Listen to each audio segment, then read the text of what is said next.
La Cafetera es un programa de radio que se financia gracias a las aportaciones de los oyentes. Si te gusta el periodismo que defiende y sientes que te acompaña, hazte mecenas y ayúdanos. Infórmate en radiocable.com/mecenas. Soy Iñaki de Hospitalet de Llobregat, soy un nuevo mecenas, llevo días escuchándoos y creo que merece la pena hacerme mecenas porque es un programa súper guay. Hasta luego y saludos.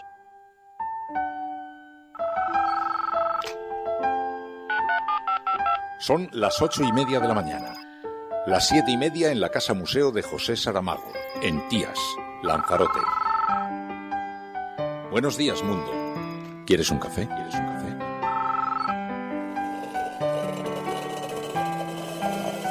En el programa La Cafetera de Radio Cable. En una entrevista en Radio Cable. Durante 20 minutos en Radio Cable y dice todo lo que van a escuchar. Esta mañana en La Cafetera de Radio Cable. Radio Cable, que ha conseguido una auténtica primicia, ha entrevistado esta mañana y ha conseguido situar esa entrevista y lo que le ha dicho en los titulares de todos los digitales. La Cafetera. Dirige Fernando Berlín. Con María Navarro. Very happy to have the opportunity today to explain all the details about the situation of the rescue which we carried out on the 12th of June. I sincerely hope that the European Commission, now after the new election of the Parliament, will do their very best to prevent situations like that happening.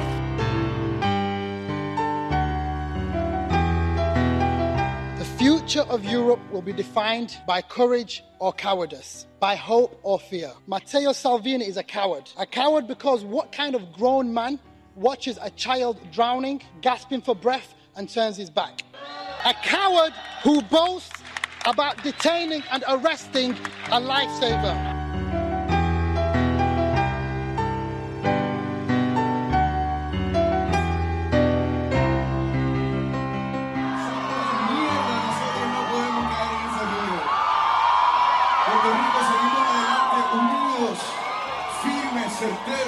Pero están en la marcha de Otoño, están en la marcha de René, están en la marcha, esta es la marcha de Puerto Rico, puñeta.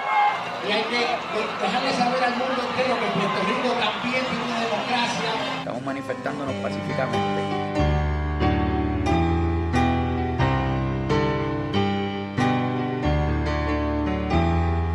We have said this president is racist. We have condemned his racist remarks. I believe he is fascist. And so this is not about me. This is about us fighting for what this country truly should be.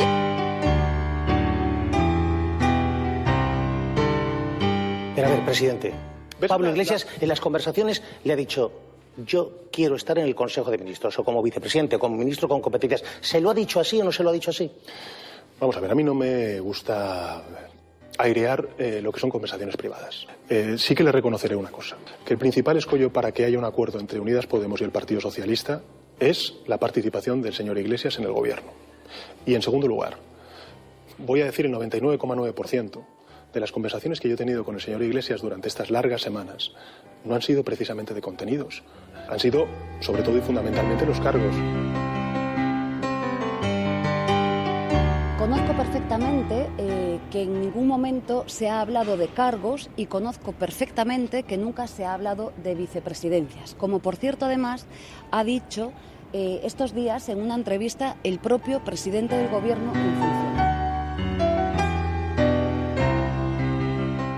Yemen, indeed, as we have observed before, has no time to waste.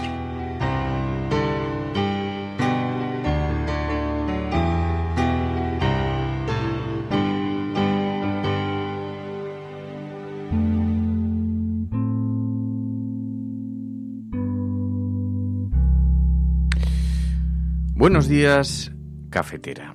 ¿Quién quiere los sillones? ¿El que los pide o el que no los da? ¿Iglesias para sí mismo y su partido o Sánchez para sí mismo y su partido? ¿Acaso Pedro Sánchez no se está reservando los sillones cuando decide no compartirlos? Convengamos en que ambas posiciones son legítimas, pero aceptemos también que resulta raro ver a 66 diputados del PSOE pidiendo una abstención al Partido Popular por carta y que nadie del Partido Socialista haya hecho todavía un solo reproche a eso. Convengamos que resulta extraño escuchar a Ábalos ayer en Onda Cero diciendo que van a poner ahora toda su fuerza en conversar con el Partido Popular y en Ciudadanos. Convengamos que haciendo un ejercicio de memoria resulta grotesco el acuerdo que alcanzó Pedro Sánchez con Albert Rivera en el pasado y que se presentó con tanta solemnidad, ni más ni menos que en el Congreso de los Diputados.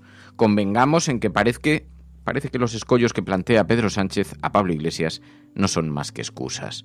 ¿O acaso realmente alguien se cree que Pablo Iglesias es un problema por su posición sobre Cataluña? ¿Acaso otros miembros de Podemos no lo son? Sé que a estas alturas nadie va a convencer a nadie, que todos tenemos nuestra idea preconcebida sobre lo que está ocurriendo y sobre lo que debería suceder, pero conviene por lo menos tener presentes los datos reales. El pasado 9 de julio el periódico El País contó en su portada que el Partido Socialista aprobaba en la Comisión Permanente y de forma unánime un gobierno sin la presencia de Podemos. Lo publicó en su portada. El PSOE arropa a Sánchez y da su apoyo unánime a un gobierno monocolor el pasado día 9 de julio.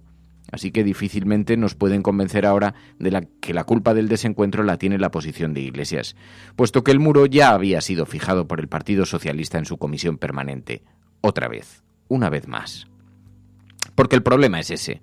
El PSOE no quiere a Pablo Iglesias porque consideran que un día tuvo la arrogancia y la tentación de terminar con ellos. Nada que ver con Cataluña, nada que ver con las formas actuales y poco que ver con la sentencia del 1 de octubre. Es simple y llanamente blindaje ante un posible competidor del mercado político en el progresismo. Mucho más peligroso para el PSOE incluso que el Partido Popular o que Ciudadanos, puesto que ni fabrican los mismos alimentos ni se dirigen a los mismos compradores, por utilizar un símil de supermercado. Pero aunque nos creyésemos la tesis que imponen en la opinión pública desde la dirección de los partidos políticos, quienes tenemos algo de sensibilidad social y progresista deberíamos exigir al PSOE que aparque los desencuentros y deberíamos recordar el altísimo riesgo al que se expone el país si esta vez el acuerdo entre las izquierdas no sale adelante. Y por otra parte, todo puede sufrir un nuevo terremoto. En los oscuros callejones de la corte madrileña se especula en estos días, entre silbidos y a las últimas horas, que algunas personas de Vox están coqueteando con la idea de abstenerse por sorpresa en la investidura de Pedro Sánchez y darle así el gobierno. Además de tener que gobernar en situación de extrema debilidad, lo haría con el apoyo de la extrema derecha, algo que mataría al PSOE para siempre y dejaría, por cierto, extraordinariamente tocados a PP y a Ciudadanos, que quedarían como unos irresponsables. Vox intentaría presentarse como el bombero que viene a solucionar los incendios de España antes de que lo hagan los nacionalismos. Y si tienen la fortuna de pillar a todo el mundo con el pie cambiado, no es improbable que la jugada termine saliéndoles bien. De forma que tenemos que empezar a exigir ya al resto de actores políticos, a los que están en la izquierda, que se preparen. O que cierren de una vez el pacto. ¿Quién quiere los sillones? ¿El que los pide o el que no los da? Esta es la apertura del programa de Radio La Cafetera, y si lo estás escuchando eres La Resistencia y no estás sola. It starts with an itch and a tingle, and then it builds and expands. And suddenly all at once my legs won't let me stand. Muy buenos días, cafetera, bienvenidos una mañana más a este programa. Hemos escuchado el resumen de sonidos que nos dejó la jornada, la actualidad ayer. Hablaremos ahora también de esa otra columna vertebral que supone para la información las portadas de los periódicos, esa estructura donde marcan la agenda setting, donde marcan los temas de debate público. En este primer bloque, en el que ya sabéis se convierte el programa, que hace análisis de información de actualidad y donde os contamos lo que todos os cuentan y también algunas claves que los demás omiten. Pero además de eso hablaremos de la prensa internacional con Pilar de la Peña, conversaremos sobre la imagen que está proyectando nuestro país con este bloqueo político, la forma en la que lo están recogiendo los medios internacionales, y después aparcaremos estos asuntos informativos para pasar al otro gran bloque, el de la sobremesa cafetera, que ya sabéis que los viernes está plenamente dedicada a hablar de una película. La película elegida esta semana, ya lo sabéis, Bohemian Rhapsody, un biopic sobre el cantante Freddie Mercury, elegida esta semana para hablar de esas personas que navegan a contracorriente, que luchan contra las convenciones sociales y que se convierten en grandes éxitos formidables en la música, en el arte y en otras disciplinas Es una película interesante, es una película que hace recordar la música de Queen y que hace tararearla, que le ha gustado mucho a María Navarro. Buenos días, María. Buenos días. Que nos la había recomendado, nos había dicho, pues está bien, es una película amable, tiene... Sí. Está bien, ¿no? Sí, bueno, y también, bueno, por los mensajes que nos han ido llegando, o sea, me ha gustado a bastante gente. Y bueno, yo la he disfrutado por segunda vez. La primera vez la pude ver hace pues unos meses y a mí me ha gustado mucho, la verdad. Yo no lo había visto y agradezco mucho la recomendación. Así que ya sabéis, el segundo espacio de La Cafetera, donde analizamos, donde aparcamos los periódicos, servimos un poquito más de café y nos quedamos comentando aquí temas de la vida o, como en este caso, los viernes, películas para poder, bueno, comentar en la compañía de la audiencia. 627-002-002 es el WhatsApp del programa. ¿Qué te ha parecido a ti, Bohemian Rhapsody? ¿Te ha gustado esta película? Hola, Resistencia. Bueno, si bien Bohemian Rhapsody no me parece una gran película como tal, sí que es verdad que, bueno, yo resaltaría la interpretación del protagonista y, bueno, la caracterización de los personajes del grupo es buenísima, la verdad. Brian May parece él. En fin, para mí Freddie Mercury es la mejor voz de la historia del rock, sin duda, y nada, no me la podía perder. De hecho, no puedo escuchar The Show Must Go On ni una sola vez sin emocionarme, porque me hace pensar en que sabía que se iba a morir y siguió cantando como nadie hasta el final. Porque, bueno, ya lo decía, ¿no? La canción, porque el espectáculo debía continuar. Entonces, por eso, aunque la película se centra más en otras cosas, de hecho, este tema lo deja un poco abierto. La primera vez que la vi en el cine, sobre lo que más me hizo reflexionar fue en su muerte, precisamente, y cómo, me hizo recordar, ¿no?, cómo el SIDA devastó tantas vidas y se llevó a tanta gente en los 80 y los 90. Y bueno, mi reflexión sobre todo esto es que no se nos debe olvidar que, aunque ya no sea una enfermedad mortal, el estigma de padecer esta enfermedad sigue presente y es algo que está. Un beso.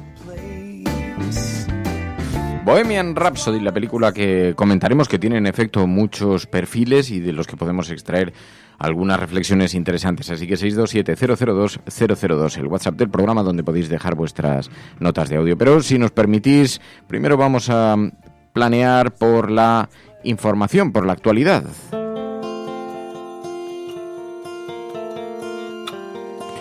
Lo hacemos, eso sí, de forma sosegada, como hacemos las cosas en este programa, porque aunque estamos a una semana solamente de las votaciones de investidura, para donde conoceremos si Pedro Sánchez se convierte o no en el nuevo presidente, el nuevo presidente español, de momento solamente es presidente en funciones, pero hay otros asuntos hoy en portada de los grandes medios de comunicación internacionales que ocupan la actualidad tanto en nuestro país como fuera del mismo. En primer lugar, nos vais a permitir, porque como además en este programa ya lo habíamos avanzado cuando empezaron a escucharse algunos indicios de fuertes tensiones en Puerto Rico. Protestas muy importantes en Puerto Rico, pasaron inadvertidas a la prensa de nuestro país, ya empieza a llegar a las páginas de los periódicos, pero es que resulta que un chat sexista homófobo del gobierno encendió una protesta que ha alcanzado ya unos niveles, ha salpicado un montón de personalidades públicas, cantantes y gente del mundo de los artistas y la cultura que están empezando a liderar las protestas en las calles de Puerto Rico. Un terremoto político que está azotando ese país por la filtración de un chat lleno de comentarios machistas, homófobos, en el que participaba el gobernador puertorriqueño Ricardo Rosselló y miembros de la cúpula de su administración. Os lo veníamos contando, dando algunas pinceladas en el programa desde hace algunos días, porque empezaba a observarse cómo estaba encendiéndose esa mecha. Por eso es tan importante seguir la cafetera. Pues siempre os vamos dando algunas pinceladas que terminan como ahora en los periódicos generales. Y escuchábamos las protestas en Puerto Rico, que, como decimos, están ahora encabezadas por Ricky Martin, Bad Bunny, Benicio del Toro, René Pérez, importantes personalidades del mundo de la cultura que están encabezando esas protestas.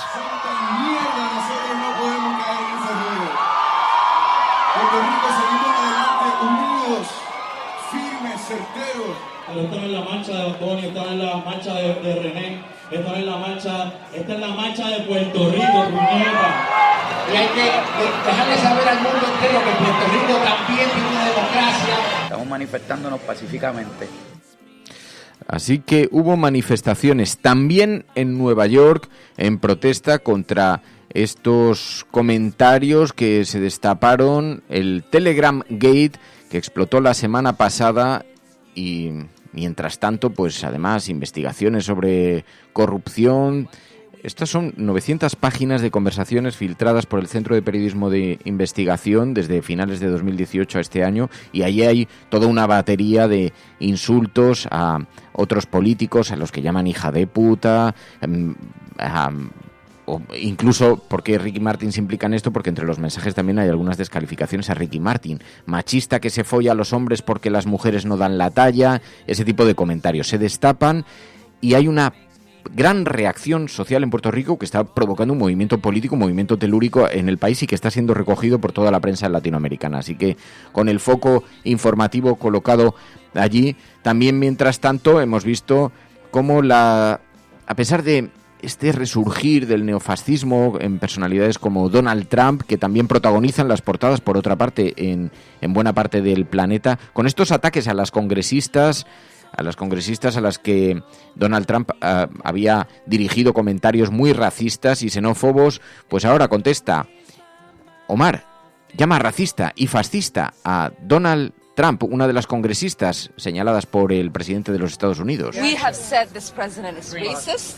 We have condemned his racist remarks. I believe he is fascist. And so this is not about me. This is about us fighting for what this country truly should be. Y Ann Omar, que dice que Donald Trump es un cobarde, un racista. Ayer, por cierto, escuchamos a Alexandra Ocasio-Cortez, que se está convirtiendo en todo un icono para la lucha contra este neofascismo encabezado por Donald Trump. Dijo Donald Trump, yo no tengo un solo hueso de racista, y contestó Ocasio-Cortez diciendo, no, lo que tiene es un cerebro podrido de racismo. Así que, bueno, un intercambio de calificativos que nos colocan también en esa batalla que se está intensificando contra el resurgimiento del neofascismo. De la misma manera que hemos escuchado también precisamente a Majid, el eurodiputado británico más icónico, un eurodiputado británico de los Verdes, negro, siempre con su gorra, tiene la imagen, la figura de un rapero, se ha convertido en toda una personalidad en el Europarlamento. Si hablamos de personas icónicas, de iconos pop, podemos decir que se está convirtiendo Majid en uno, precisamente, este eurodiputado británico de los Verdes, que decía en esta frase que nos ha gustado. La imagen es brutal. La imagen es brutal porque además, mira, incluso hilándolo con el tema de Bohemian Rhapsody, de la figura de Freddie Mercury, esa identidad que se crea cada uno. Bueno, yo creo que este eurodiputado se ha creado su propia identidad, ¿no? Fui a su cuenta de Instagram, por ejemplo, y siempre va con una camiseta negra y con lemas, pues en contra del Brexit, lemas contra el racismo, contra el fascismo, y precisamente consiguió poner un poquito nerviosos algunos de las bancadas del Europarlamento. El eurodiputado británico de los Verdes dijo: el futuro de Europa se definirá por los valientes o por los cobardes como Salvini. The future of Europe will be defined by courage or cowardice, by hope or fear. Matteo Salvini is a coward because what kind of grown man watches a child drowning, gasping for breath, and turns his back? A coward who boasts about detaining and arresting a lifesaver. A coward who decides to make an enemy of the victims of war and those who have been dispossessed. Así que sus palabras resuenan en el Europarlamento. Es el gran reto, la lucha contra los cobardes como Salvini, que están colocando en el debate público la inmigración, la xenofobia, el racismo, y que va penetrando sutilmente en la sociedad de forma bien peligrosa y que nos recuerda además a otros tiempos. Y como decía este eurodiputado, el futuro de la Unión Europea se va a disputar entre los valientes y los cobardes como Salvini. Bueno, mientras tanto, Carol Raquet, la capitán del navío que decidió irrumpir en puerto para no dejar a su suerte abandonados a los refugiados que había rescatado en pleno océano. Y Carol Raquet, igual, tras declarar ante la justicia italiana, dijo: espero que la Comisión Europea haga todo lo posible para evitar situaciones como estas en el futuro. Very happy to have the opportunity today to explain all the details about the situation of the rescue which we carried out on the 12th of June. I sincerely hope that the European Commission, now after the new election of the Parliament, will do their very best to prevent situations like that happening. Porque sí, amigos, mientras tanto tenemos los despachos llenos de cobardes y los océanos llenos de valientes que están socorriendo a refugiados, a seres humanos, a familias enteras que se echan al mar, huyendo de la guerra, huyendo de la pobreza, huyendo de la miseria en busca de una oportunidad, y a los que las instituciones de la hipotéticamente solidaria Europa se cierra y mira para otro lado, dejándoles a su suerte allí sin crear corredores humanitarios seguros, sin crear espacios de protección para aquellas personas que se lanzan incluso con bebés en los brazos a la noche del Mediterráneo. Y Carola Racket se convierte en una de esas heroínas que decidió rescatar y poner en evidencia las deficiencias de un sistema absolutamente indiferente ante el dolor humano. Bueno, de hecho, el propio eurodiputado del que estábamos hablando, el eurodiputado británico, comparaba, ¿no?, la figura de Carola Rackete con la figura de Matteo Salvini, ¿no? La parte de si el futuro de Europa va a pasar por las personas valientes, como Carola Rackete, que hizo ese proceso de desobediencia por algo en lo que creía, con 31 años solamente, o con personas cobardes, con personas que juegan con el miedo, con el odio, como Matteo Salvini, ¿no? Y mientras estamos muchas veces, ¿no?, nos dejamos llevar por el día a día, por esa actualidad de la pequeña política, tenemos que mirar a Europa, y yo creo que esto es importante que lo destaquemos, ¿no? El futuro de Europa tiene que pasar precisamente por esa esperanza que decía este eurodiputado y por esas personas que defienden el derecho a la vida de verdad, no como personas como Matteo Salvini. Carola Rackete, esa capitana del barco que llevaba 40 migrantes rescatados en el mar, que decidió atracar por la fuerza en Italia después de que las fuerzas de seguridad trataran de impedirle la entrada en el puerto y le bloqueasen la entrada, además de llevar varios días a la espera de poder disponer de algún puerto para desembarcar a esta gente. Decidió armándose de valor, arrancar el barco y tirar hacia adelante para que pudieran desembarcar, retando así a las autoridades, retando así a la policía. Una capitana que, a pesar de su juventud, tiene una extraordinaria experiencia, tiene solamente 31 años, pero ha navegado entre glaciares, ha sido capitana de Greenpeace, ha trabajado ya en otras organizaciones y ahora era la persona que conducía este barco, el Sea-Watch 3, que se ha convertido en todo un símbolo, también en un desafío para estas autoridades que miran con indiferencia el fenómeno de la inmigración. Carola Rackete, que de nuevo se sienta ante la justicia en Italia, va a ser interrogada por un magistrado italiano por las acusaciones de favorecer la inmigración ilegal, y Carola Rackete, tras declarar, hacía esas afirmaciones, hacía esas declaraciones que hemos escuchado. Bueno, esto en lo que se refiere a la fotografía internacional, donde sabéis que la cafetera pone su foco para tratar de salir un poquito de esta espiral, de esta rueda del hámster en la que se ha metido la actualidad española, que nos mantiene permanentemente dando vueltas sobre temas en su propio procés. La actualidad española que se ha metido en su propio proceso. Así que, bueno, pues para salirnos un poquito de esa fotografía, tomamos el satélite, planeamos un poquito sobre la superficie de este planeta y observamos un poquito, con la mirada un poquito más amplia, lo que está dando de sí la actualidad en las últimas horas. Pero mientras tanto, también aquí en España, pues el bloqueo político se instala en la vida. En la vida política de este país, en la vida de los partidos. Y en efecto, ayer escuchamos a Pedro Sánchez, el presidente del gobierno en funciones, entrevistado en La Sexta por García Ferreras, y allí es donde declaró que consideraban en el Partido Socialista a Iglesias como el principal escollo. Pero a ver, presidente, Pablo Iglesias en las conversaciones le ha dicho: yo quiero estar en el Consejo de Ministros, o como vicepresidente, como ministro con competencias. ¿Se lo ha dicho así o no se lo ha dicho así?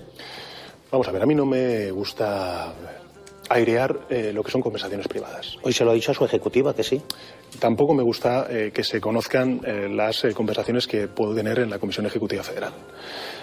Sí que le reconoceré una cosa, que el principal escollo para que haya un acuerdo entre Unidas Podemos y el Partido Socialista es la participación del señor Iglesias en el gobierno. Y en segundo lugar, que voy a decir el 99,9% de las conversaciones que yo he tenido con el señor Iglesias durante estas largas semanas no han sido precisamente de contenidos, no han sido de cómo resolver el problema de la vivienda para la gente joven, o de cómo podemos derogar la reforma laboral, o de cómo podemos reconstruir el estado del bienestar. Han sido, sobre todo y fundamentalmente, los cargos. Take me Así que escuchábamos a Pedro Sánchez dirigiéndose de esta manera a Podemos. Si hay acuerdo, tendrá que ser sin Pablo Iglesias. Así que nos preguntábamos por eso en la apertura de este programa, pero entonces, ¿quién quiere los sillones? ¿El que los pide o quien no los da? ¿Quién es el que está blindando esa opción? ¿Iglesias para sí mismo y su partido o Sánchez para sí mismo y su partido? ¿Y es que acaso Pedro Sánchez no está conservando los sillones cuando decide que no sean compartidos? Porque en efecto, aunque las dos posiciones sean legítimas, también hay algunos datos que nos hacen inquietarnos por esta deriva, por esta tentación permanente del Partido Socialista por aproximarse a Ciudadanos o al Partido Popular. ¿A qué responde exactamente? Por eso decíamos, generalmente, lo había explicado Manuela Carmena y creo que tiene bastante razón, nos lo dijo un día, el problema en la política no suelen ser tanto las ideas como la química personal, como las aproximaciones personales, porque no nos engañemos, aquí el Partido Socialista no quiere a Pablo Iglesias porque consideran que ha tenido la tentación, la arrogancia de intentar plantear una ofensiva contra el espacio del socialismo. No tiene nada que ver esto con Cataluña, no tiene nada que ver con las formas, con el debate público, con el sosiego, con el no sosiego, y tiene muy poco que ver, por lo menos de momento, con la sentencia del 1 de octubre. Planean en el debate, planean en la retórica, todo esto está presente, es evidente, pero aquí lo que hay es simple y llanamente un blindaje ante el posible competidor del mercado político en el progresismo que ha supuesto Podemos para el Partido Socialista, que es mucho más peligroso para el PSOE, así lo observan, así lo ven, que el Partido Popular. Es un partido que ha llegado y que consideran que de forma muy arrogante les ha descalificado y ha luchado con ellos para intentar matarlos. Y esta es la consideración de la que nace todo este gran desencuentro. Por eso lo consideran más peligrosos que el Partido Popular o que Ciudadanos, ¿no? Porque, en el fondo, ni PP ni Ciudadanos fabrican los mismos alimentos, como decíamos antes. Tampoco se dirigen a los mismos compradores, no tienen las mismas estanterías en el supermercado. Así que pues no son su competidor directo. Y con Podemos sí se están disputando algo y hay una disputa de fondo que tiene que ver con esa naturaleza. Pues bien, mientras esta batalla tiene lugar, se ha producido una consulta en Podemos. Bueno, escucharéis cómo la oposición, los partidos de la oposición, la descalifican por su participación. 50.000 participantes menos que la celebrada por la crisis del chalet, dicen, sin decir cuánta gente ha participado, porque el 70% de las bases de los simpatizantes de quienes han votado en esta encuesta han avalado la propuesta de coalición de Iglesias. Hay quien dice, bueno, pero es que la votación estaba muy dirigida, es que esas preguntas eran, como decía Teresa Rodríguez, esas preguntas no son preguntas, por eso dijo Teresa Rodríguez que no iba a participar, son un insulto a la inteligencia. Pero puede presumir Podemos de que ha hecho una consulta. Puede presumir Podemos de que más de 100.000 personas han votado en esa consulta. No pueden presumir todos los partidos políticos de lo mismo. Y aunque solamente sea como una tarjeta, como un aval que puede presentar Pablo Iglesias para sustentar su posición, eso le dificulta mucho al Partido Socialista decir que se está poniendo en contra de su propio partido, porque ya cuenta con el aval. El 70% de las bases avalan la propuesta de coalición de Iglesias, dice el periódico El País en su portada. Sánchez califica al líder de Podemos como el principal escollo. Y también el boicot en La Rioja frustra la investidura de la candidata socialista. Bueno, escuchábamos a Pedro Sánchez hablando de ese escollo que supone Pablo Iglesias para su programa, aunque hace una semana, ya lo decíamos, el 9 de julio, el Partido Socialista, en la portada del periódico El País, el PSOE arropa a Sánchez, da su apoyo a un gobierno monocolor, sin Podemos. Una semana más tarde hablaba de la posible entrada de independientes. 2 días después hablaba de que, bueno, no necesariamente tienen que ser independientes, pero quien no puede estar es Pablo Iglesias. Así que hay cambios en la manera a que Pedro Sánchez creemos, al primero, al segundo o al tercero. Así está la cosa ahora, difícil de saber. ¿Puedo aportaros alguna clave? Hoy se publica, va a pasar de forma más inadvertida por el medio, por la naturaleza del medio en la que se publica. Hoy hay una entrevista exclusiva en 20 minutos, el periódico 20 minutos, donde Pablo Iglesias, es una entrevista muy reciente porque hace alusión a las palabras de Pedro Sánchez de ayer. Y Pablo Iglesias, sin embargo, dice, hay que tener paciencia con el PSOE, creo que habrá gobierno de coalición. Dice además que cree que Pedro Sánchez va a pedir disculpas por haber afirmado que Podemos, que Pablo Iglesias no defiende la democracia. Bueno, es una entrevista realizada por Jesús Morales en 20 minutos, es interesante porque aporta algunas claves, pero sobre todo estas claves que no trascienden en los grandes periódicos. Esta afirmación de Pablo Iglesias: creo que habrá gobierno de coalición, eso sí, dice Pablo Iglesias que muy probablemente no será antes de verano. No sé si es mucho optimismo, porque en la medida que nos acerquemos a la sentencia del 1 de octubre y que nos acerquemos a la diada, la presión va a ser exógena, va a ser brutal. Lo va a ser por la derecha española y lo va a ser para los independentistas, que van a ver cómo van a estar sometidos mucho a la tensión que se perciba en la calle, de forma que no le van a poder entregar el gobierno a Pedro Sánchez, salvo contra prestaciones importantes. Con ese contexto, cuanto más nos acerquemos al 11 de septiembre o a la sentencia del 1O, difícilmente ese acuerdo va a poder tener lugar, pero hemos leído, por lo menos en 20 minutos, que, según Iglesias, está más cerca de lo que aparenta en las portadas de los periódicos. En el ABC, Sánchez vapulea a Iglesias, seducido por las elecciones, arremete contra Podemos por exigirle la entrada de su líder en el gobierno y se presenta como víctima de la radicalidad y ambición de su socio en la moción de censura. Y Pedro descubre al verdadero Pablo, dice el periódico de la derecha ABC. Necesito un vicepresidente del gobierno que defienda la democracia, que diga que hay un Estado de Derecho, separación de poderes, que el Poder Judicial es independiente y que no hay presos políticos. Qué lejos quedan aquellas palabras de Pedro Sánchez cuando decía: me equivoqué con Pablo Iglesias, con Podemos, me equivoqué cuando no entendí lo que representaban. Esta es quizá la última oportunidad que tiene el 15M para llegar a las instituciones. La última oportunidad, y eso lo sabe Pablo Iglesias, porque con toda la manera en la que ha quedado tocado y toda la forma en la que Podemos está pasando una situación compleja y se anuncia incluso el nacimiento de un nuevo partido, ¿sabéis? Os puedo comentar otro capítulo en la rumorología de los oscuros callejones de la corte madrileña. Ya hay nombre incluso, ya se está barajando nombre incluso para el partido de Íñigo Errejón. Más país. Claro, está muy preocupado Pedro Sánchez sobre el efecto, atención a la clave que os voy a dar a continuación, sobre el efecto que puede tener que Pablo Iglesias esté dentro del gobierno.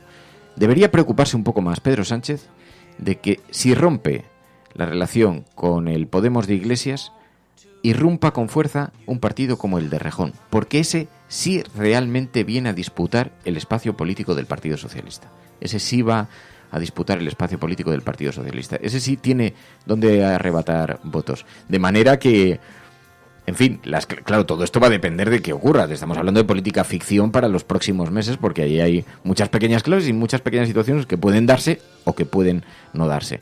Pero, en fin. Bueno, mientras tanto, esto en la portada del periódico ABC. Además, en la portada del periódico El Mundo, dice Iglesias se blinda ante Sánchez con el apoyo del 70% de sus bases. El presidente del gobierno acepta ya como ministro a cualquier dirigente de Podemos excepto su líder. Esto me llama la atención porque en los últimos días hemos observado un cierto apoyo a las tesis de Podemos en la portada del periódico El Mundo. El periódico El Mundo, que se ha declarado muy cercano a Ciudadanos, lo hemos visto en sus editoriales, ha sido crítico en cierta forma con Vox. Allí hay un enfrentamiento soterrado, lo habéis visto entre algunos de sus periodistas y Vox, y los líderes de Vox. Pero este apoyo que están dando a Podemos en las últimas semanas es llamativo, en la portada del periódico El Mundo. Porque en cierta forma nos preguntamos qué es lo que esconde. Quizá es que ¿por qué a los editorialistas del Mundo parece interesarles el acuerdo entre PSOE y Podemos? No sé si es porque a lo mejor abre el espacio para un nuevo Ciudadanos o... Pero bueno, en fin, esto lo digo como una especulación absoluta en torno a las líneas editoriales de los periódicos, pero a mí me ha llamado la atención. También en el periódico La Razón, Iglesias pedirá a Sánchez dar un paso al lado tras el día 25. Esto es una clave interesante.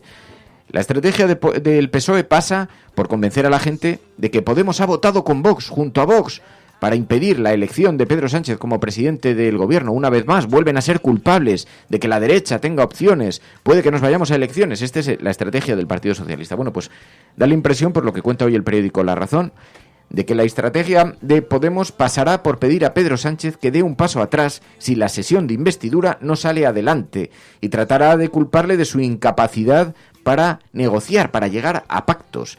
Así que se nos anuncian tiempos complejos, porque cabe esto En esto cabe que también el paso atrás, lo de Pablo Iglesias, será el preludio a ese anuncio. Se especula mucho en las últimas horas con que si Pedro Sánchez ha puesto el muro de contención en torno a Pablo Iglesias y no quiere la figura de Pablo Iglesias en el gobierno, si Iglesias podría dar un paso atrás y ofrecer que la número 2 del partido, Irene Montero, sea quien ocupe un ministerio. Dicen que eso dejaría desencajado al gobierno y que tendría que verse obligado a aceptarlo, porque si no quedaría de nuevo como que no es un problema solo el nombre de la persona, sino la proximidad a Iglesias o la mirada sobre la política que tenga. Son muchas especulaciones porque, para ser honestos, en las últimas semanas, también en los oscuros callejones de la corte madrileña, se decía que no se ponga muy tonto Iglesias, no vaya a ser que le ofrezcamos el puesto a Irene Montero y tenga que disputarse esa situación en el seno mismo de la dirección de Podemos. Bueno, muchas especulaciones en un Madrid que bulle, en una corte que no deja de especular. Se habla mucho de cuáles son los movimientos, cuáles son las alianzas. Dice el periódico La Vanguardia que Sánchez veta a Iglesias en el gobierno y que lanza un ultimátum, que el presidente avisa de que solo mantendrá una semana su oferta de ministerios y que el 70% de las bases de Podemos exige un gobierno, un ejecutivo de coalición, dice el periódico La Razón hoy en su portada también. Mientras tanto, hay otras portadas. El presidente, dice La Razón, ratificó ayer que el líder morado no será su vicepresidente y Podemos planteará que con otro PSOE la investidura se desbloquearía. Así que todos utilizan la carta de la estrategia política para ver cómo pueden forzar la decisión de su oposición, de su oponente político del otro espacio de debate. Bueno, pues esto es la fotografía de cómo está a día de hoy los pactos. No sabemos nada. Hay muchas especulaciones. ¿Cuántos ministerios le está ofreciendo realmente el Partido Socialista a Podemos? ¿Ha bajado de los 5 que pedía Podemos a 2? ¿Podrán concederle 2? ¿Cabe todavía la posibilidad de que no esté Pablo Iglesias? Te voy a pedir, María, a ver si me puedes buscar en Twitter. Esther Palomera ha retuiteado unas palabras de Eduardo Madina. Es un pequeño fragmento de vídeo que quiero que escuchéis aquí en el programa, porque a ver si me lo puedes enviar por privado para que os ponga el audio y lo podáis escuchar. Porque anticipa una clave muy interesante. A día de hoy parece imposible que nadie dé un paso atrás en la política. ¿Cómo va a dar un paso atrás ahora Pablo Iglesias si lo ha apostado todo a ser vicepresidente o por lo menos a estar presente en ese gobierno? ¿Cómo va a dar un paso atrás Pedro Sánchez después de haber afirmado públicamente que es imposible, que Iglesias es el principal escollo para que haya, digamos, un gobierno la semana que viene? Bueno, pues aportaba una clave Eduardo Madina en una conversación con el politólogo Pablo Simón, y en esa conversación decía Eduardo Madina, daba cuenta de cómo han cambiado los tiempos políticos y hablaba sobre el principio de contradicción. Dice, antes hacías una afirmación y un mes después la tenías que desmentir decía Eduardo Madina, y yo lo vivía con verdadera angustia. Pero es que ahora eso sucede en 24 horas y a la gente no le importa. Puedes afirmar una cosa y 24 horas después cambiar de opinión y a nadie parece importarle. Estar formando parte de un guión de serie de Netflix o de, me da igual, HBO, ¿no? Que ya no atendía al principio de contradicción. Yo lo llevaba fatal. Cuando sabía que tenía que decir una cosa, que era la contraria de algo que dije 9 meses antes, te prometo que alguna vez lo tuve que hacer, pero me tiraba 3 días tocado, sin poder explicarme a mí mismo muchas veces, porque eran, vamos a decir, cambios de opinión sobrevenidos con los que yo no estaba de acuerdo, por una posición editorial de mi partido o del grupo parlamentario, ¿no? Esto ahora opera en el ciclo de las 24 horas. No hay principio de contradicción. Puedo decir exactamente lo contrario de lo que dije ayer. Y no tengo miedo de cómo vaya a influir esto en las dinámicas de voto, porque sé que la velocidad de los capítulos en esta serie de la que estamos formando parte todos, va a hacer que dentro de 3 semanas ya no se acuerde nadie de esta parte del guión. Y no lo llevaba nada bien. Hoy veo que el principio de contradicción ya no está. No opera. Entonces da igual que, bueno, somos parte de una escenificación de aparentemente el campo deliberativo que tenemos atribuidos en las instituciones, etcétera. Muy mezclado, por cierto, con las tertulias. Ha habido un tránsito de los espacios geográficos de la deliberación. Personas, si me permites. Incluso algunas personas que han pasado rápidamente de una tertulia a un escaño, de un escaño. Eso decía Eduardo Madina. Ha desaparecido ya el peligro de la contradicción y además ha sido sustituido en prácticamente 24 horas, dice, porque nadie se acuerda. Bueno, en la cafetera sí nos acordamos.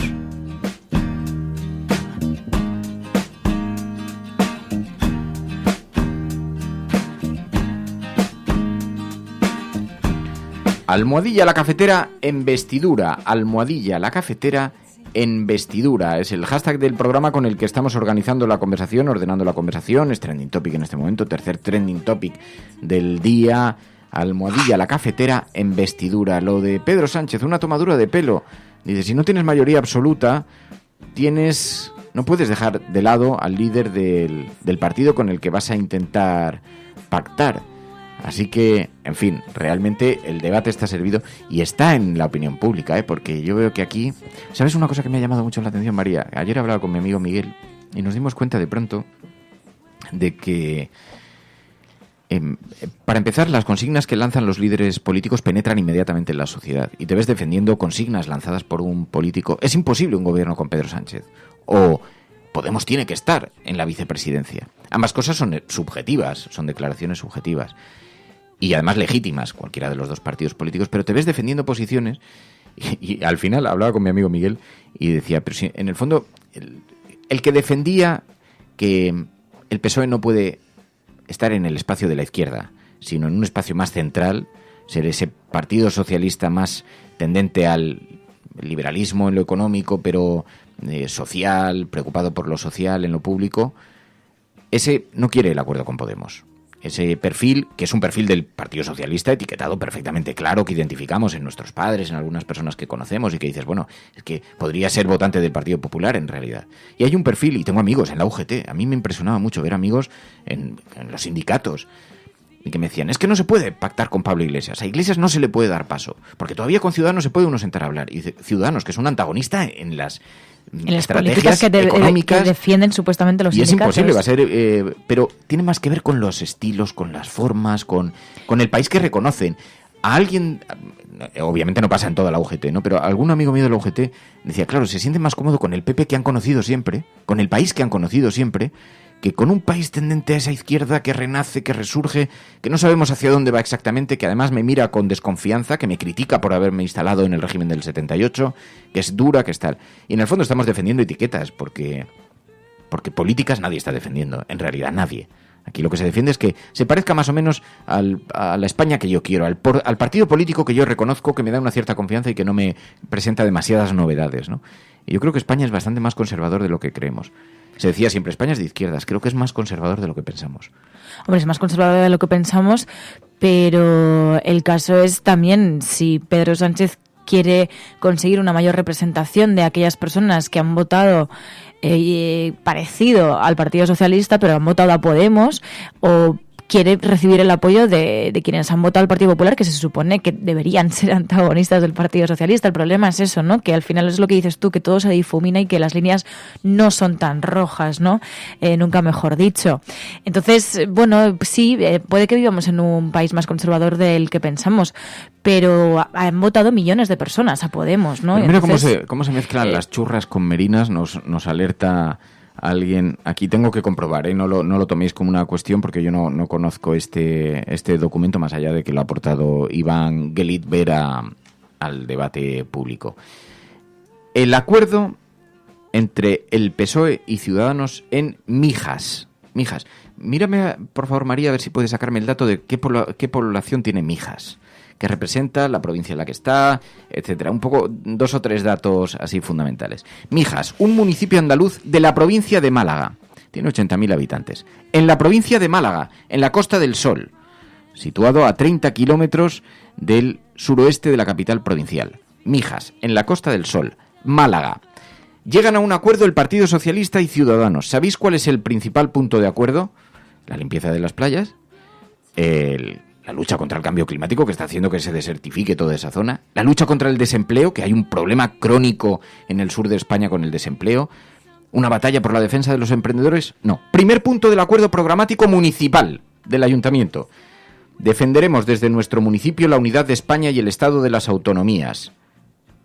Dice el primer punto del acuerdo programático. así como asegurar la convivencia, la protección de los derechos de los ciudadanos, que impida la aplicación del artículo 155, incluida la aplicación del artículo 155 en Cataluña, en caso de que el Govern de la Generalitat siga sin acatar el orden constitucional. Claro, porque eso debe afectar muchísimo a los habitantes de Mijas. Así que los habitantes de Mijas, que no tienen trabajo, que tienen problemas con los turistas que acuden más en ciertas épocas, con los cortes de agua que se encuentran en su municipio por aquellas urbanizaciones que son tomadas por los veraneantes, así que aquellos ciudadanos que se encuentran preocupados por la manera en la que se vierten los escombros a la salida del municipio, aquellos ciudadanos que se encuentran preocupados porque no hay posibilidades de educación o de centros de salud para que acudan sus hijos, que estén tranquilos, porque el Ayuntamiento de Mijas en Málaga está muy preocupado por la aplicación del artículo 155 en Cataluña. Así ha quedado de distorsionado el debate español. Así ha quedado de torcido. Y esta, la responsabilidad, cuidado, no la tienen los ciudadanos. La responsabilidad de esto, que además se mueven al vaivén de declaraciones políticas a las que termina uno suscribiendo sin que vaya con ellos. Porque si un ciudadano de Mijas cree que es relevante para su mundo la aplicación del artículo 155 y no es el centro de salud, el centro para mayores o el colegio público al que tienen que acudir sus hijos o las políticas de empleo, entonces ese ciudadano se ha quedado absolutamente licuado en el cerebro por la distorsión que provocan las noticias que vemos en los medios de comunicación. Este es el escándalo nacional al que estamos asistiendo, porque mientras no seamos conscientes de que las prioridades, las necesidades de los municipios, de las localidades, de los ciudadanos, de las personas, son las que son, nos dejemos llevar por este vaivén de declaraciones políticas, estaremos construyendo un muy mal país, pero muy mal país. Bueno, pero es que en esto además no es que tenga la mayor responsabilidad Ciudadanos, que ya sabemos que lleva, nunca mejor dicho, por bandera la unidad de España, o lo que ellos consideran la unidad de España, mejor dicho. El problema es del Partido Socialista, que se ha dejado arrastrar por ese discurso. Tanto que en la entrevista que dio ayer en La Sexta hablaba precisamente de eso, ¿no? De que una de las razones por las que Pablo Iglesias no podía entrar en un gobierno socialista era precisamente por eso, porque es que la unidad de España no tenían esa misma visión de la unidad de España Podemos y PSOE. Bueno, pues que lo hubiese pensado antes, ¿no? Porque antes de las elecciones decía que podía haber perfectamente un acuerdo de gobierno con Podemos, incluso también con Pablo Iglesias. En efecto, Mijas ya tiene un acuerdo firmado entre el PSOE y Ciudadanos, un pacto para gobernar Mijas los 4 próximos años, y fijan 60 medidas donde han sellado un pacto, en fin, con el foco colocado en la estabilidad, en este tipo de cosas, y luego en segundo lugar y un poco más abajo, y después allí donde no provoque demasiado tal, pues ya sí hablan de los colegios municipales y de este tipo de cosas, la estabilidad, el consenso, las personas y el bienestar, dicen. Bueno, en fin, es una cosa que yo sinceramente, en el punto número 1 del acuerdo, la defensa de la unidad de España. Bueno, para no hablar de otros temas. Esto es un retrato bastante grotesco de lo que nos está dejando la política, de en qué se está convirtiendo la política nacional, porque es verdad, hay gente que considera que esto es relevante, pero lo consideran porque se lo están repitiendo por activa y por pasiva líderes políticos y medios de comunicación. No nos engañemos. Al ciudadano de Mijas estaba bastante más preocupado por el centro de salud que por las derivas electorales, independentistas o demás de Cataluña. Bueno, sea como fuere, el gobierno municipal no tiene competencias en este área. Lo digo porque podría ser interesante debatir sobre grandes temas trascendentales, pero para el Ayuntamiento de Mijas es tan preocupante esto como los problemas raciales de los Estados Unidos. O sea, sus competencias no tienen que ver con esto. Sus competencias están relacionadas con otras materias, para que vayamos colocando cada uno las cosas en su sitio. Y el problema es que hay una parte de este país que se ha terminado de creer eso. Porque como se sienten cómodos en ese registro, como creen que forman parte de la tribu urbana de estos señores que se parecen más a mis padres, que tienen que ver con mi pasado, como cuando yo era joven, son los que salían por la televisión. Entonces, aquel partido socialista solemne, aquel partido popular, bueno, que estaba en las instituciones, aquella derecha que reconozco entre mis tíos, entre mis familiares. Entonces, prefiero que el país se parezca más a esto, aunque no hable de mis problemas, aunque me mantenga al margen, aunque le esté comprando argumentos que ni siquiera son reales, que son falaces, aunque sean totalmente contradictorios con los argumentos fundamentales políticos que le daban la etiqueta a cada partido. aunque eso haga que el Partido Socialista parezca más un partido neoliberal europeo que un partido realmente con la mirada puesta en el socialismo. Aunque eso haga que cierre las puertas a los rivales políticos más cercanos que tienen propuestas más cercanas a la izquierda, aunque todo se convierta en una batalla estéril y mediática. Bueno, pues esto es La Cafetera, donde os contamos qué es todo lo que os cuentan los demás, pero también os contamos todo aquello que los demás no os pueden contar. Y si estás escuchando esto, eres la Resistencia y no estás sola. Y además aquí en La Cafetera también, ya lo sabéis, los viernes analizamos la prensa internacional, la manera en la que los grandes medios de comunicación internacionales hablan sobre nuestro país. Y luego, el Videoforum de La Cafetera. Podrán decir todos los periódicos del mundo lo que quieran.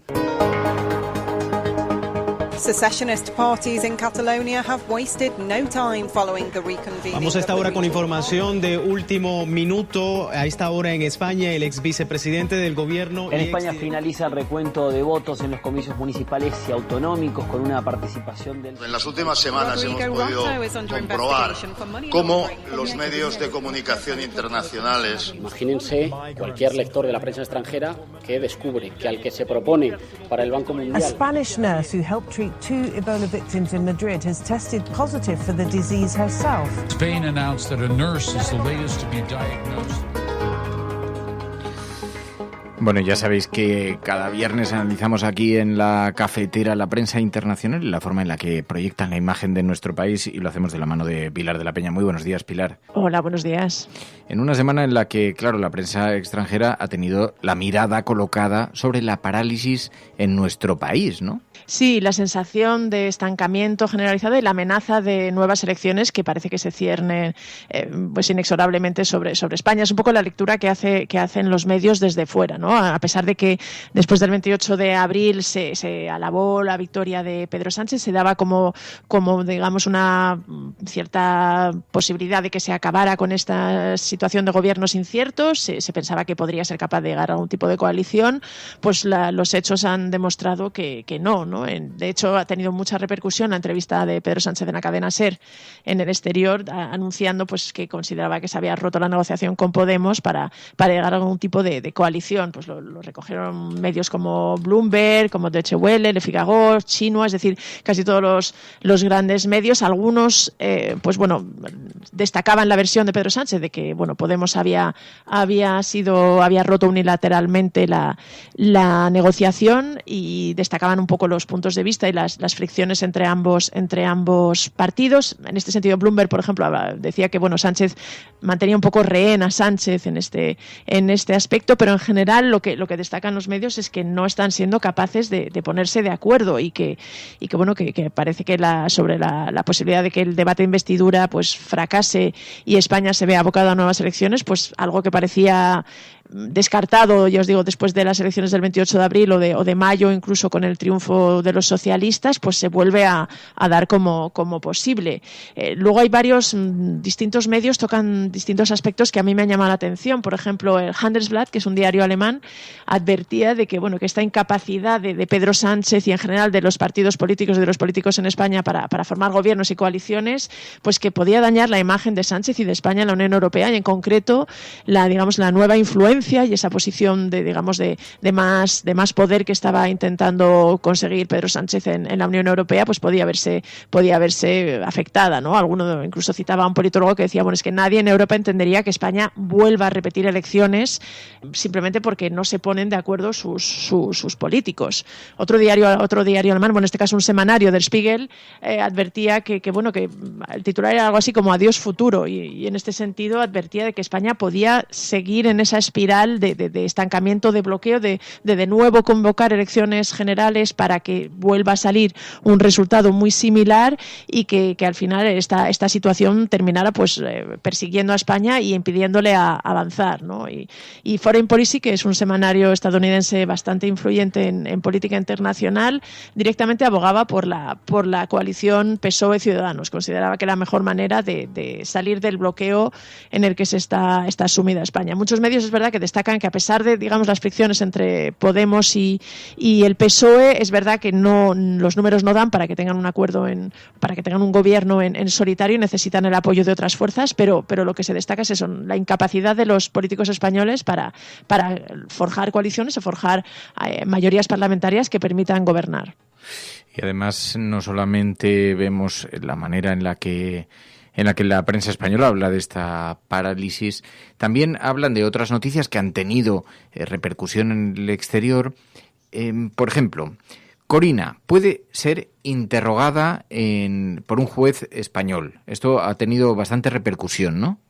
Sobre todo en los medios británicos. De hecho, la petición de la Fiscalía Anticorrupción para interrogar a Corina ha sido hecha ante las autoridades británicas y es posible que al final esto sea una realidad, y varios medios como The Times o el Daily Mail se han hecho eco de ella, ¿no? En este sentido destacan recuerdan además en titulares que Corina es la examante del rey emérito, de Juan Carlos, y que Anticorrupción en España quiere interrogarla en relación a las grabaciones en las que aseguraba que Juan Carlos había intentado cobrar parte de una comisión que habría pagado un empresario español en el marco de la negociación para conseguir el acuerdo y el contrato del AVE a la Meca, se recuerda que fueron 6.700 millones de euros el contrato, y que el rey Juan Carlos habría intermediado, habría, digamos, ayudado a conseguir este acuerdo, y a cambio de esto, según Corina, pues habría intentado cobrar parte de una comisión que no está muy clara si la comisión era la mujer de un hombre de negocios saudí. El caso es que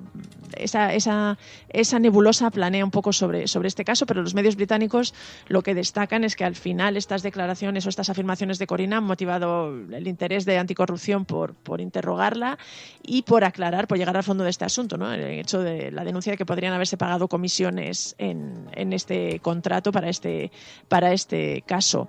Los medios británicos también destacan que es improbable que el rey Juan Carlos, digamos, se vea procesado o tenga que rendir cuentas por este asunto, dado que los hechos se remontan a 2011, cuando tenía inmunidad parlamentaria porque era rey de España, pero claramente indican que esta situación podría ponerle en serios apuros, al menos ante la opinión pública. Desde luego en Reino Unido ya están hablando de ello, con lo cual ya en sí mismo es un daño a su imagen y a su reputación.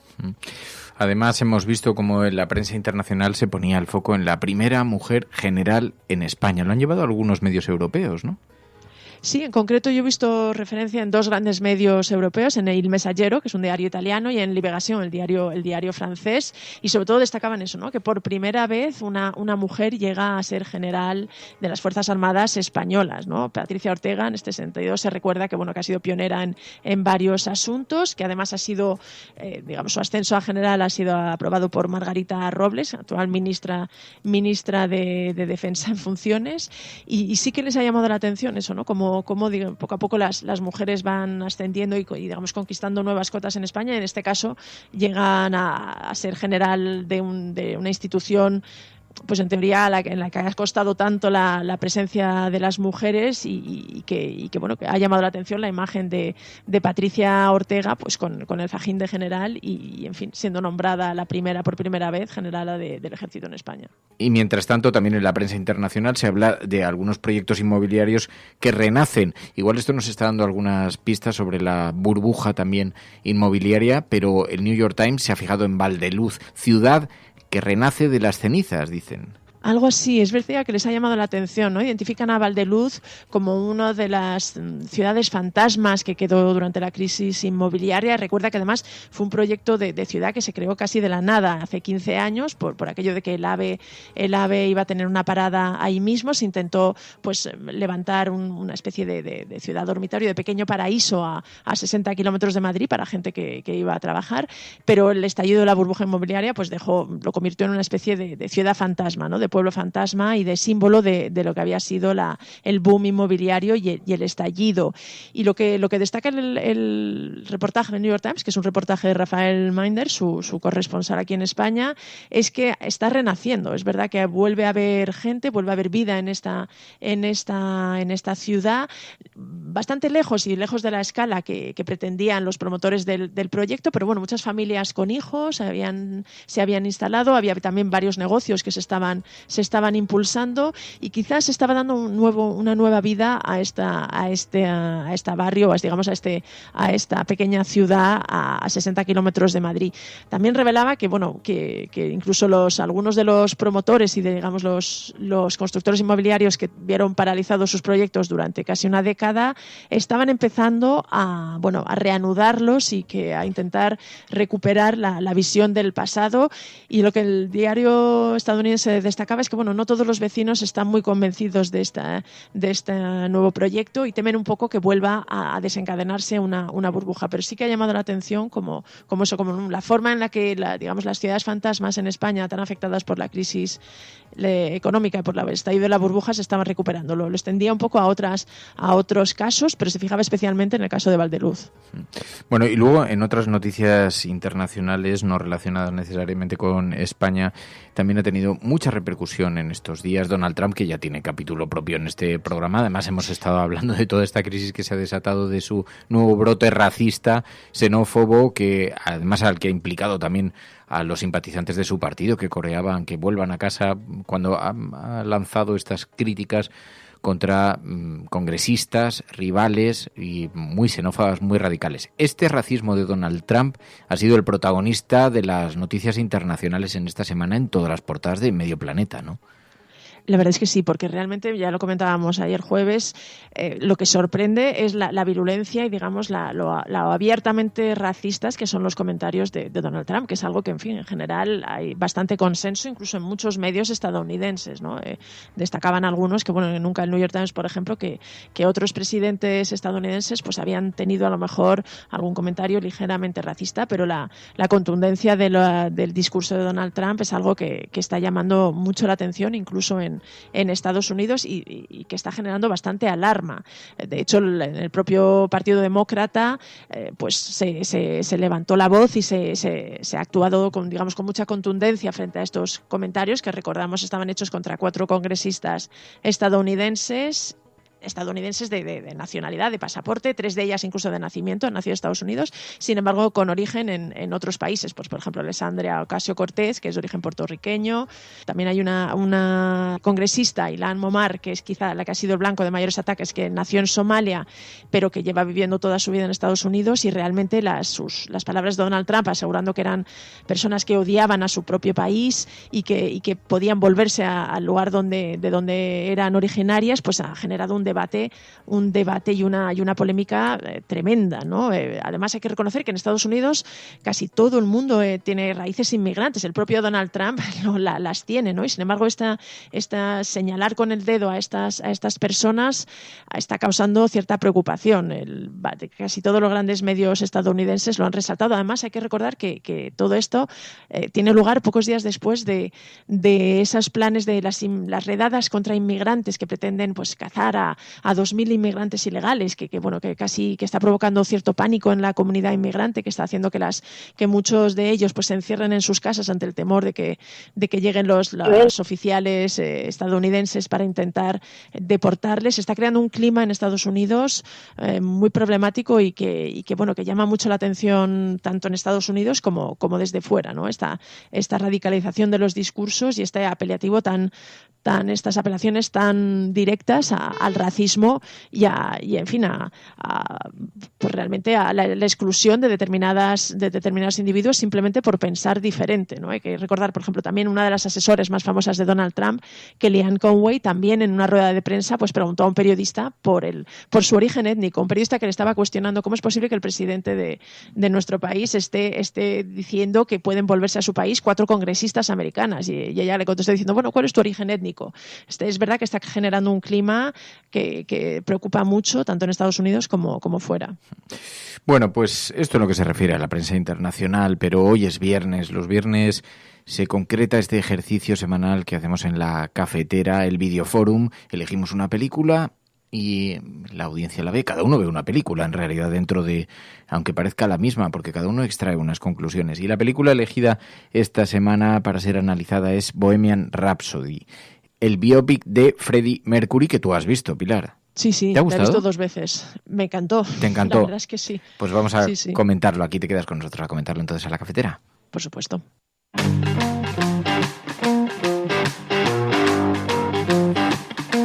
Pero antes de comentarlo, nos vais a permitir que hagamos un pequeño alto en este camino, porque hay una noticia de última hora que acaba de saltar. Estamos siguiendo en directo una acción, el desembarco de Greenpeace en la central térmica de carbón de Los Barrios en Algeciras para pedir su cierre definitivo. Las lanchas Zodiac que están llegando desde el Rainbow Warrior, y a bordo del Rainbow Warrior, Tatiana, muy buenos días. Hola, buenos días. No sé si las lanchas han conseguido desembarcar, parece que sí, porque habéis colocado una gran pancarta, habéis desplegado una pancarta en el muelle donde se descarga el carbón, ¿no?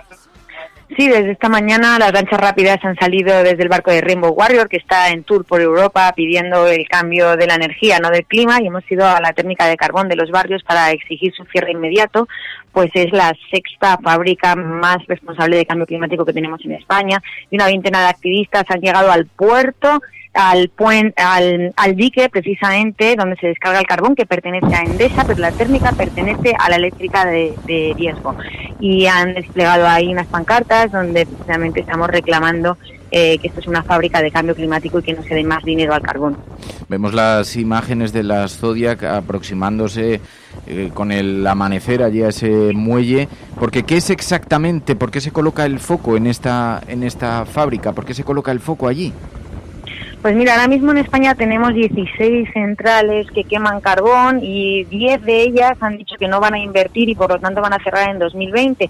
Y precisamente la central de Los Barrios, donde nos encontramos hoy reclamando el cierre, es muy opaca en cuanto a sus planes. No sabemos lo que van a hacer y estamos exigiendo que se planifique el cierre, que no se invierta más dinero en el carbón, que digan de forma transparente que van a cerrar esa central térmica de carbón.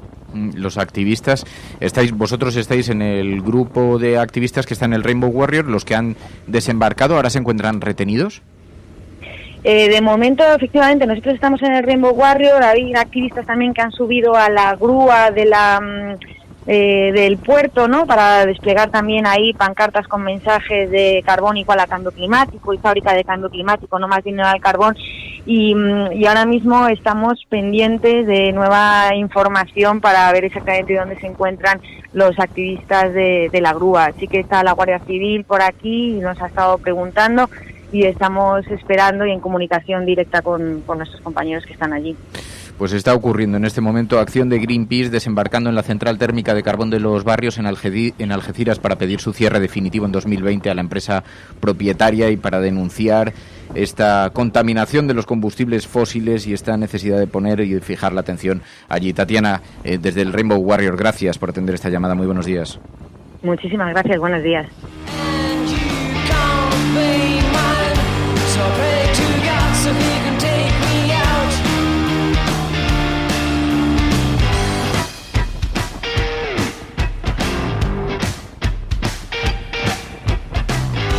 La Cafetera es un programa de radio que se financia gracias a las aportaciones de los oyentes. Si te gusta el periodismo que defiende y sientes que te acompaña, hazte mecenas y ayúdanos. Infórmate en radiocable.com/mecenas.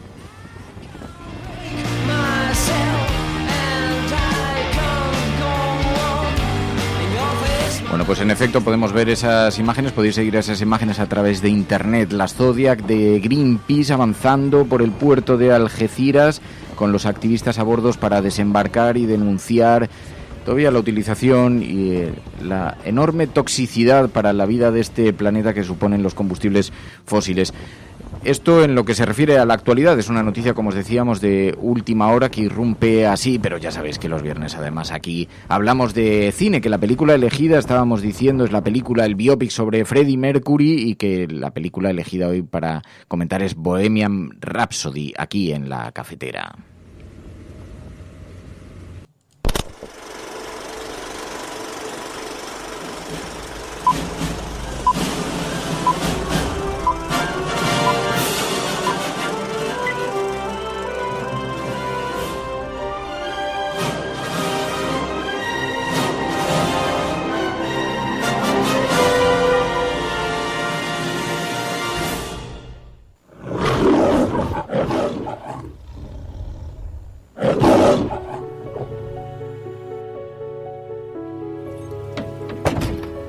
¿Ya te vas, Farouk?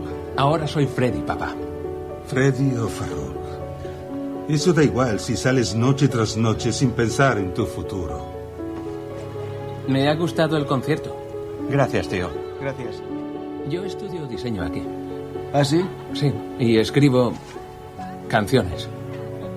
Quizá os interesen. Solo lo hago por diversión. Llegas 3 minutos tarde.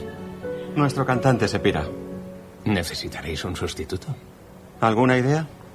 ¿Qué os parezco yo? Con esos dientes ni de coña. I know what I'm doing.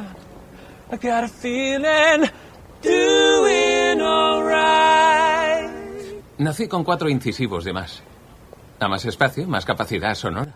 Bohemian Rhapsody, el biopic que cuenta la historia de Queen y de Freddie Mercury. La verdad es que es una biografía en forma de película bien interesante. Decía Pilar, a ella le había gustado. ¿A ti te ha gustado, María? A mí me ha gustado mucho. Bueno, la he visto ya por segunda vez porque además tuve la suerte de verla en un avión y me gustó mucho y me ha gustado volver a verla porque tiene muchas reflexiones sobre el éxito, sobre cómo defender un proyecto en el que crees y también sobre lo que hemos hablado muchas veces, ¿no? Cómo diferenciarte en una sociedad alienada y además tener éxito. A mí lo que me gusta, a mí me ha gustado mucho también, yo no la había visto. Lo que me gusta es que dentro de que parece un retrato bastante dulcificado de la banda, la vida, hasta los problemas internos parecen muy dulces y la manera en la que están resueltos en la película parecen relativamente, pues llevaderos. Más allá de la espiral en la que se metió Freddie Mercury, pero creo que hace un retrato bastante interesante de cuál es la fórmula del éxito. Cómo alguien tuvo que luchar, ir completamente contracorriente en un mundo de convenciones, romper todas las convenciones sociales y demostró un gigantesco talento en la música. Creo que la historia no es exactamente fiel, que la manera en la que conoce a la banda no es tal y como acabamos de escuchar, sino que eran incluso compañeros de piso y que por lo tanto cuando el cantante deja de pertenecer a ese grupo de rock, el sucesor natural ya se sabía que iba a ser Freddie Mercury, eso cuentan después no soy ningún experto y supongo que vosotras tampoco en Queen, a lo mejor sí, no lo sé. ¿Erais muy seguidoras de la música, Pai, tú? Yo me gustó mucho por toda esa parte musical, aparte luego de todas las reflexiones que también hace sobre el éxito, sobre cómo destacar, pero yo no soy tan fanática de Queen como para saber realmente cómo nació. Creo que, claro, es una película, está bastante guionizada muchos de esos aspectos, incluso, por ejemplo, también creo que el hecho de que Freddie Mercury cuando se entera que padece SIDA no es justo antes del concierto, como sugiere la película, en fin, seguro que hay muchos aspectos que no están 100%, que no son 100% fieles a la realidad, pero creo que la película funciona como un tiro y relata muy bien en la historia de Queen el fenómeno que supuso Queen para muchísima gente. Yo, de hecho, recuerdo el Live Aid, ¿no? Le contaba antes el concierto y recuerdo más la actuación de Queen. Fue un concierto tan emblemático, pero la actuación de Queen es verdad que marcó un antes y un después, y en ese sentido creo que la película refleja muy bien todo eso, ¿no? Quizá, y en algún sitio lo he visto, quizá una de los peros que se le puede poner es que para ser un personaje con tantas aristas, tan complejo y tan fuera de lo convencional como Freddie Mercury, la película es un pelín convencional. Yo, de hecho, incluso llevé a mis hijos a verlas porque me gustó tanto la primera vez que me pareció que era una película que podían disfrutar, y quizá un retrato más fiel de otras facetas de lo que había sido la personalidad y la vida de Freddie Mercury, a lo mejor me lo hubiera planteado, pero quizás es el único pero que le pongo a la película. Por lo demás creo que cuenta una historia muy bien hilada y muy apasionante. Hasta las orgías, las fiestas en las que se decía participaba, todo que queda retratado, todo con una amabilidad que la hace en efecto para todos los públicos, con mucha sutileza, y que puede ver perfectamente un crío. Hay indicios del uso de las drogas, pero todo contado de forma absolutamente sutil y dentro de que es explícito porque lo cuenta y lo describe y demás. Pero lo que sí que reconocen todas las críticas que se han publicado sobre la película es que es un retrato de la fórmula del éxito de alguien que navegó a contracorriente en un proceso muy, muy valiente y que desafió todos los estereotipos posibles, ¿no? Para convertirse en la figura global en la que se convirtió, y para eso adoptó nuevas formas y recibió poderosas críticas, porque antes estaba hablando aquí con María sobre esa fórmula del éxito, caminar a contracorriente, tienes que estar dispuestos, implica una gran valentía, porque Freddie Mercury fue un gran valiente, tuvo mucha habilidad, digamos que el éxito probablemente se maneja entre la valentía, entre el egoísmo, también una gran habilidad, porque era un gran músico, pero grandes músicos hay muchos. Lo que pasa es que él manejaba todos estos conceptos en una coctelera y de ahí aparecía una figura genial, ¿no? Sí, yo creo que una gran seguridad en sí mismo, perdóname, una gran seguridad en sí mismo, porque, por ejemplo, la película lo que creo que cuenta bastante bien es las dificultades que tuvieron para grabar y convencer a la industria que Bohemian Rhapsody era una canción que iba a triunfar, ¿no? Incluso un productor pues famoso y digamos bastante reconocido, incluso por apostar por gente alternativa o gente diferente, se niega en redondo a que ese sea el single, y sin embargo la banda se mantiene fiel, están convencidos que ese es el producto que quieren vender y con el que quieren romper, ¿no? También me gustaba mucho de la película esa idea de Queen de siempre intentar hacer algo que nadie había hecho, que a lo mejor es algo que no está tan presente hoy en día en el ánimo de algunos de los grandes grupos o de las corrientes actuales, pero esa idea de siempre hacer algo que nadie había hecho y demostrar que se podía hacer y que se podía llegar a grandes públicos y en general a emocionar y a inspirar a la gente y a tu público. Se llama Bohemian Rhapsody. Pasarás a la historia como el hombre que perdió a Queen. El temperamento artístico. Son conscientes de que han firmado un contrato. Sin embargo, ¿quién sabe qué pasa por la mente inescrutable de un músico? Mira bien lo que te digo. Si no se andan con cuidado cuando acabe el año, nadie recordará el nombre de Queen. ¡Joder!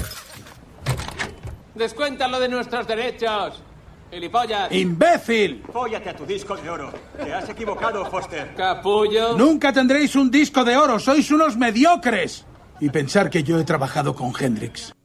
Lo que he leído es que no existió como tal este ejecutivo discográfico, sino que es un resumen de varios ejecutivos que no confiaron en la posibilidad de lanzar un single más largo y que, bueno, la película se toma algunas licencias cinematográficas para contribuir al melodrama, entre otras la figura de este personaje que no creyó en él cuando era una cosa un poquito más compleja porque estaban dentro de una cosa de industria, sí. Sí, yo creo que lo que refleja además con escenas como esta es una de las grandes fortalezas que al menos plantea el personaje de Freddie Mercury en esta película, y una de las grandes fortalezas creo que es que supo crear un personaje, supo crear un relato, supo crearse su propia identidad, algo que le diferenciaba de los demás, y lo difícil que es eso, y luego también defenderlo, porque estar convencido, lo que decías tú Pilar, de tener esa seguridad en ti mismo, sin embargo también tenía ciertas debilidades, y eso lo plantea también la película, ¿no? Habla de la soledad del artista también, de esa conversación que tiene con Jim, el camarero, y incluso llegan a besarse y se dicen me gustas, ¿no? Se dicen en uno al otro, y entonces Jim, el camarero, le dice ven a buscarme cuando te quieras a ti mismo. Así que tus amigos te han dejado solo. No son mis amigos, para nada. Solo me distraen. ¿De qué? De esos momentos muertos, imagino. Se me hacen muy cuesta arriba. Toda esa oscuridad que creías haber dejado atrás vuelve a aparecer. Te comprendo. ¿Ah, sí? ¿Qué haces tú en esos momentos? Los paso con mis amigos de verdad. Creo que necesitas un amigo. Me gustas. Y tú a mí, Freddy. Ven a buscarme el día que te gustes a ti mismo.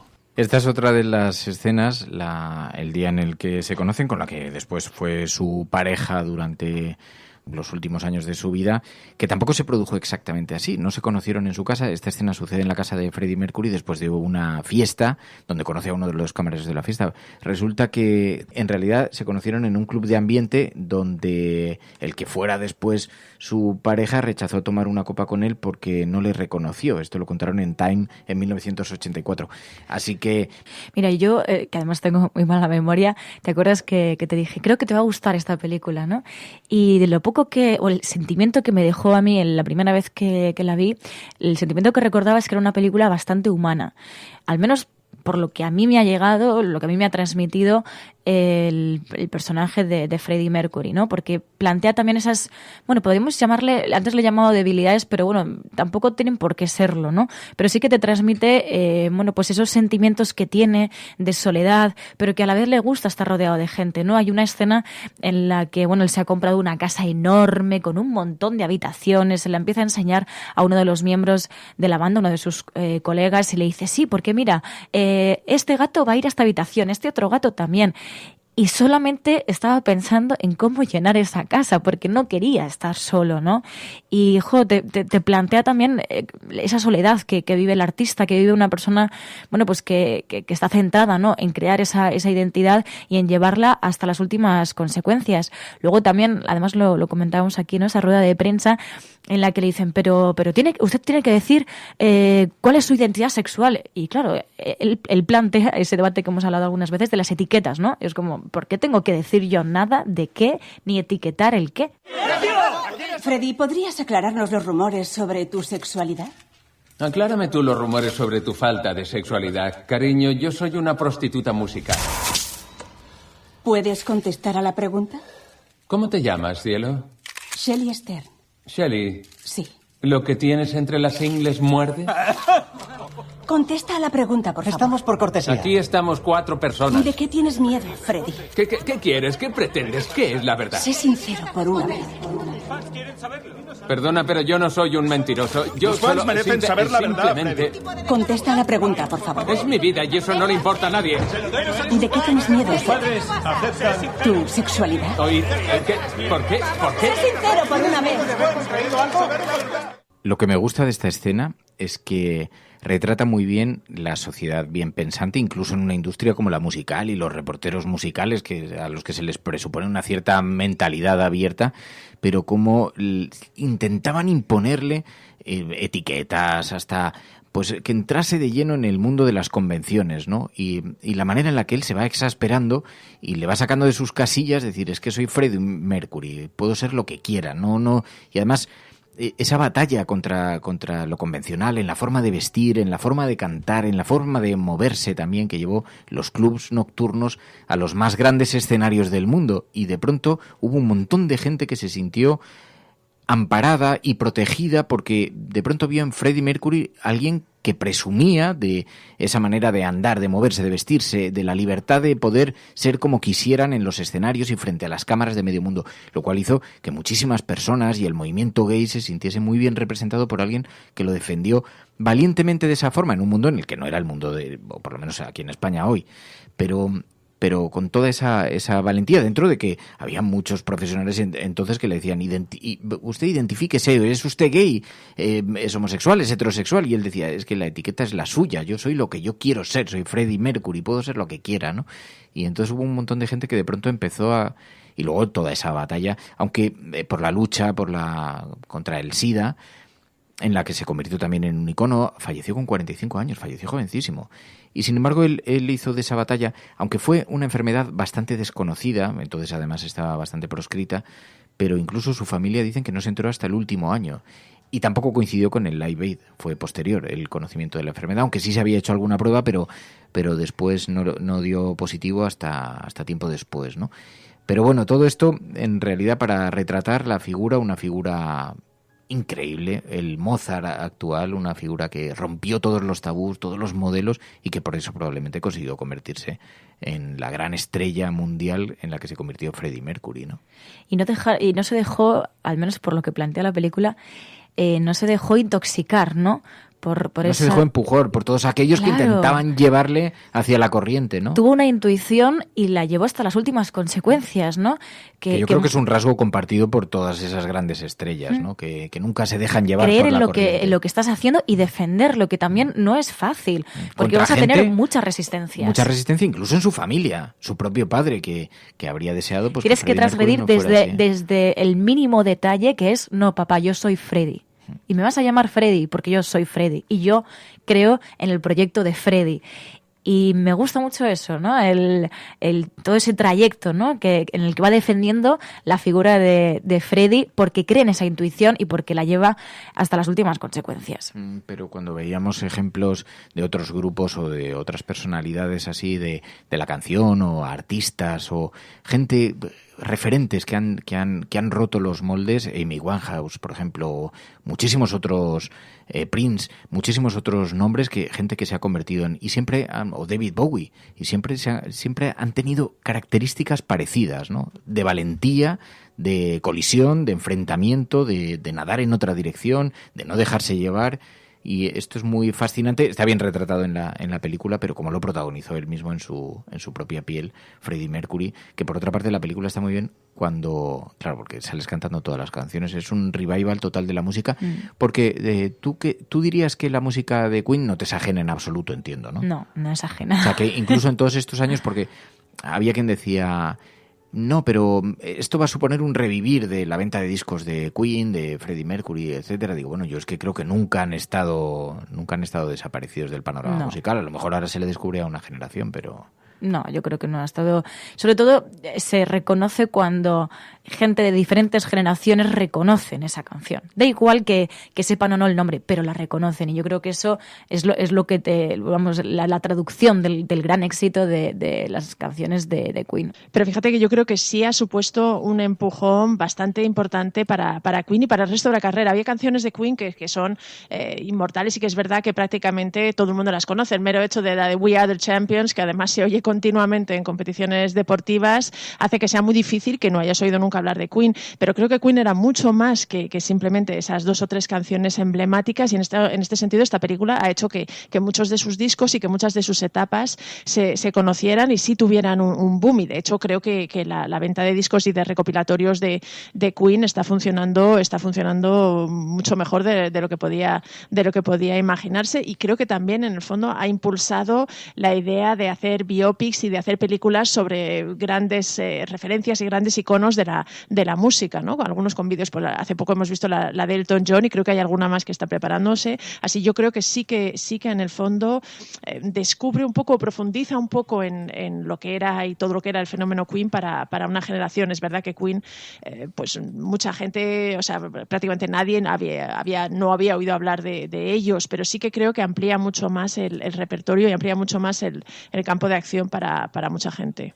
Sí, y luego es verdad que también descubres a un personaje, porque yo que conozco perfectamente las canciones, que recuerdo perfectamente en mi vida la muerte de Freddie Mercury, y recuerdo perfectamente los grandes conciertos de Freddie Mercury de Queen, y sin embargo también con la película descubres un personaje, porque hay gente, yo no he sido nunca nunca me ha interesado mucho la vida de los artistas, y aquí descubres un personaje y también unos rasgos, unas características y también unas explicaciones sobre su genialidad, ¿no? Y el por qué las canciones tenían, quizá por la manera en la que se comía el escenario, que se subía al escenario y tenía esa personalidad tan fuerte que se hacía. Por cierto, que he descubierto, que yo no sabía, Brian May contó recientemente que Freddie Mercury era un gran guitarrista, que nunca tocaba, no tocaba, prefería el piano y prefería moverse libremente por el escenario, y por lo tanto no tocaba la guitarra, pero que era un extraordinario guitarrista, cosa que yo no sabía, desconocía completamente.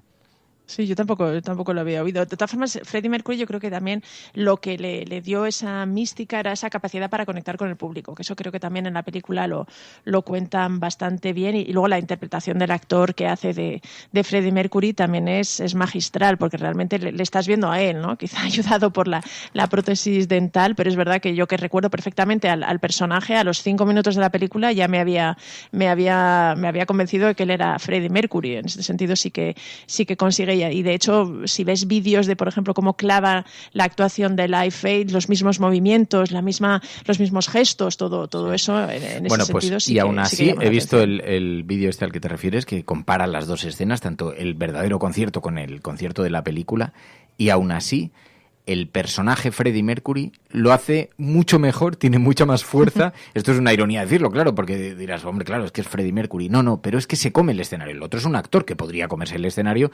o darte la impresión. Tiene tanta fuerza personal, tiene tanta seguridad en sí mismo, se hace tanto con el escenario que las miradas, una cierta arrogancia a la hora de mirar al público, pero en realidad es una arrogancia cómplice con la gente, y él la describía así además también en la película, pero que incluso le ves, y no ya que sea más verosímil o no, más...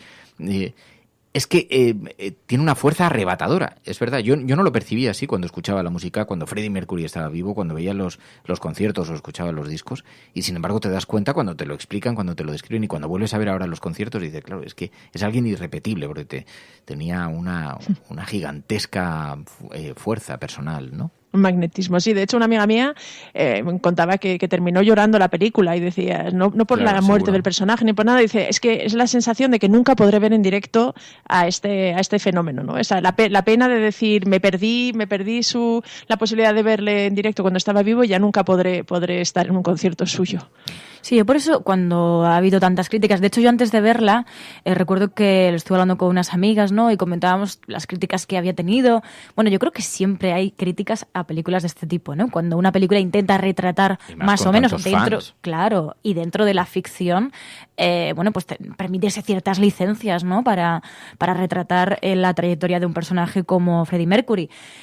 Yo en eso no suelo ser tan hater, es verdad que en eso soy muy flexible, no suelo ser la típica telespectadora que dice, no, es que yo quería que esto se retratase como fue. Bueno, es que yo no busco eso, lo que busco es que también me cuenten ese relato, ¿no? Y es verdad que algo de veracidad quieres, evidentemente, pero también creo que hay que permitir ciertas licencias cuando se tratan estas cosas, porque también tienes que intentar transmitir, yo un poco lo que decía, ¿no? A mí me ha llegado, y lo que tú decías de esta amiga tuya que acabó llorando. Bueno, pues yo creo que consigue transmitir eso, transmite las fortalezas, las debilidades, luego también lo que decías, la puesta en escena, cuando él se sube al escenario y tú le estás siguiendo, la cámara le está siguiendo hasta que se sube al escenario, lo vives.